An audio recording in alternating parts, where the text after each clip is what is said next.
lot of Democrat-run states that are doing poorly. And, you know, I don't think this is the right way to go. Why do you keep talking about Democrat states and Democrat states? They're American states and American states. Democrat-run states are the ones that are doing badly, George. If you take the blue states out, we're at a level that I don't think anybody in the world would be at. We're really at a very low level. But some of the states, they were blue states and blue state managers. The bill that was passed in the House was a bailout of badly run, high-crime, Democrat, all run by Democrats, cities and states.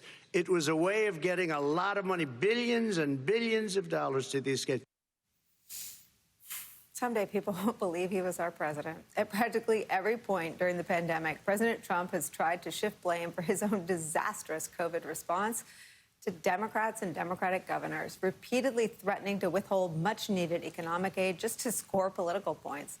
But what Donald Trump either doesn't understand or care about is that the virus is colorblind, and red states are just as affected. New York Times reports this, quote, 6 of the 7 states that are expected to suffer the biggest revenue declines over the next 2 years are red states, led by Republican governors and won by President Trump this year. Joining our conversation is Matt Visor, national political reporter for The Washington Post. Jason's still with us.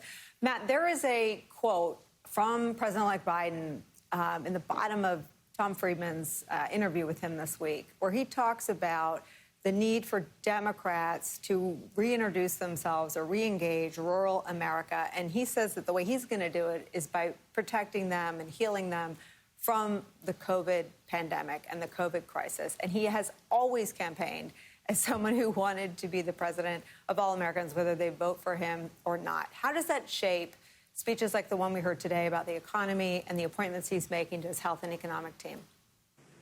It's a big part of it, Nicole. And I mean, I think that you see it in a lot of different ways that Biden operates, where he had a meeting a few weeks ago where there were 5 Republican governors and 5 Democratic governors. He's meeting with county executives this afternoon, and they're bipartisan in nature. So I think that he, you know, the idea that you would protect blue states and not red states is really antithetical to a lot of what Biden has run on and his past practice. When he oversaw the stimulus, he was meeting with all governors and all mayors to try and figure some of that out. So I think that is a big part, though, of what you hear from him today. You heard a lot from him about trying to reach out to Republicans, trying to convince Republican senators. And I think that there's a difference maybe in how he's perceived in Washington and the rest of the country. Yeah. And you saw him reference the millions of voters who voted for Donald Trump and him starting to outreach to them,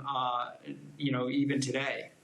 You know, Jason, you're on the record as being deeply skeptical of any attempt to engage Republicans, but I want to show you President-elect Biden in an interview with CNN last night on his strategy for getting COVID relief passed.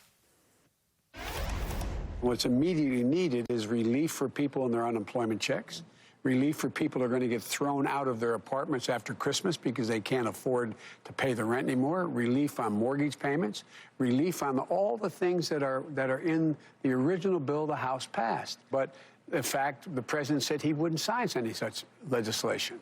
And then I'm told, I may be mistaken, because I'm not there not only every day, ever in the Senate anymore, but I'm told that there's somewhere between 20 and 22 Republican senators who say they won't vote for anything. Yeah. But here's the deal. If Mitch McConnell just brought the bill up, just put it on the floor, I believe, Senator believes, or former senator, soon-to-be former senator believes, that it would pass. So, Jason, what he's laying out is, in my estimation, a political strategy. He's going to go to the American people and say, help's on the way. These guys are blocking it. And it seems like a smart way to use them. You know, Nicole, maybe, but I believe that Joe Biden, president-elect, can pat his head and rub his tummy. But at this point, it's like, look, you can go and sort of negotiate with your landlord now, but you should also be doing the bake sale, right? Because maybe if you raise enough money, you won't have to negotiate with the landlord, Mitch McConnell. Joe Biden's #1 move should be getting down to Georgia, right? Because if you get those 2 votes, then you also have additional pressure that you can put on the Senate. As of right now, if Ossoff and Warnock do not win down there, Mitch McConnell has absolutely no incentive to change his mind about anything. He has shown that he is shame-proof. He has shown that he is guilt-proof. He has shown that he is a hypocrite. Joe Biden isn't going to be able to bring anything to the table to make Mitch McConnell put that bill out to be voted on. And we know why, because we've seen this in the past. We saw with immigration reform. In 2012, Barack Obama was like, hey, John Boehner, just put the bill out there. Just put the bill out there. John Boehner wouldn't do it. Republicans are not going to put his bills forward. So I think Joe Biden has to come up with a much more aggressive, multi-pronged strategy in order to make this happen. Maybe he doesn't want to reveal all of his plans now. But if he thinks any of this relief is going to come in the form of Mitch McConnell looking at the needs of the American people above his own ideological recalcitrance, and I don't think Joe Biden's learned anything in the last 12 years of American politics. Matt, I will associate myself with Jason's assessment of Mitch McConnell, but I want to show you a Republican who may turn out to be one Republican partner. It's Mitt Romney. Let's watch. Well, this hasn't been the focus of his rhetoric, apparently, and I think it's a great human tragedy, without question. The extraordinary loss of life is heartbreaking and, in some respects, unnecessary. It's unfortunate that this became a political issue. It's not political. This is public health. And unfortunately, we have not made that message clear enough to the American people, and people are dying because of it. Mitt Romney, I mean, that's only remarkable. It shouldn't be remarkable. That shouldn't even be news. It shouldn't even be clipped and replayed after it airs live. But it's news because today's Republican Party does not live in reality. They don't live in a system where democracy still functions. They don't live in a system that accepts the results of a free and fair election deemed the most secure in our nation's history by the official in charge of it. But in Mitt Romney signaling that he just might spend time in reality, that seems like the kind of person that Joe Biden might have been talking about last night when he said he'd heard from about 20 Republican senators who congratulated him. Do you have any reporting on who they are?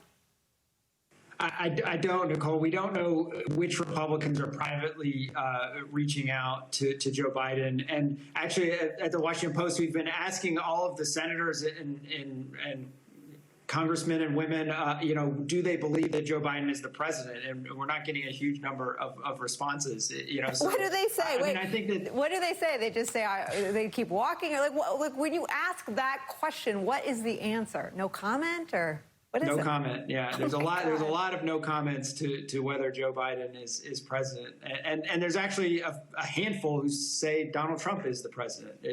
So it is sort of striking. The lack of facts at the moment.